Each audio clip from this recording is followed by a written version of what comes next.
So hello বন্ধুরা, আমি আবার চলে এলাম নতুন একটা মিনি ব্লগ নিয়ে। আর আমি আজকে চলে গেছিলাম স্কুল। আর স্কুল যে আমি কি দেখলাম, চলো তোমরা একটু দেখে নাও।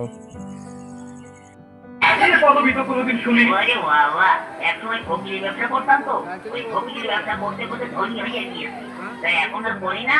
তা মনে করছি ফকির নামটা আর বাদ দেবো না, ওটাকে আপনি করে এখন ফকিরই হয়েছে। বাবার নাম ওর বাবার নাম বলবো। আশ্চর্য, মা দুজন ভাই শুনেছি, বাবা দুজন ভাই তা তো শুনিনি। এই বই গেছে, এক হচ্ছে নিজের বাবা আর এক হচ্ছে বইয়ের বাবা। তা কোন বাবার নাম বলবো? নিজের বাবার নামটাই বলুন। তাই বলছো। নিজের বাবার নাম হচ্ছে গিয়ে আবুল কালাম ওয়াজা। অজা, জীবিত না মৃত? ধরুন জীবিত না মৃত না, তবে বলা তো পলাতক কেন? বড় সার্থক নাম আমার। ওই ছোটবেলায় আমাকে রেখে তিনি পালিয়ে চলে যান, এই থেকে আমরা পলাতক বলি। ও, গ্রাম এরা ওই পাগলাখানা ইউনিয়ন। পাঁচলাখানা ইউনিয়ন, হ্যাঁ। সেটা আবার কোথায়? ওরে বাবা, পুলিশের চাকরি করার পাগ। আর একটা হচ্ছে পাগলাখানা ইউনিয়ন। আপনাদের ওখানে বাস চলে?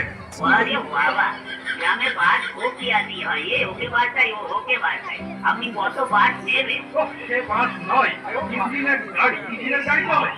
তাই বল। হ্যাঁ, তাও অবশ্য চলে, কিন্তু আমার ছিল তো, একটা চলে বইল আর একটা হচ্ছে টাইটেন। চুরিটা যখন হয় তখন আপনি জেগেছিলেন না ঘুমাচ্ছিলেন? ওরে বাবা, ঘুমিয়ে দিয়ে তো আছে তার গো বাবু।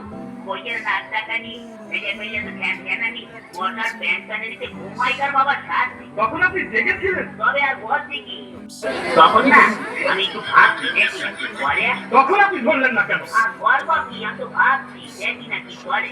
তারপরে না তার গল্প আমার বাড়ি থেকে আলমারি ব্যবসা নিয়ে হঠাৎ ওই আলমারিটা খুলে ফেলে একে একে সোনা টাকা গহনা সব বের করে একটা পুজোর মধ্যে বাদ। দেখছেন তবু ধরলেন না?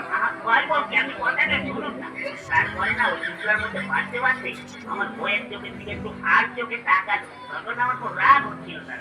তখন আপনি ভাবছেন? ভাবছি আমি কথা বলতে কি, ওই হয়েছে কি তখন ওই রাস্তায় ঘুরে দৌড়ে আরম্ভ করলো। আমি ধরতে পারলাম না। তখন আপনি ভাবছেন? ভাবো না, আমার ঘরে কি আছে আমি ভাবো না, আপনি ভাববেন? ভাবুন ভাবুন, বেশি করে ভাবুন, তোদের মরণ কোথাকার। কেন বাড়িতে গিয়ে বসে বসে ভাবুন, খানা আপনার জন্য কি করে। তো বন্ধুরা, আমি এখানে আমার মিনি ব্লগটা শেষ করলাম। ভালো লাগলে লাইক, কমেন্ট, সাবস্ক্রাইব, শেয়ার করে দিও।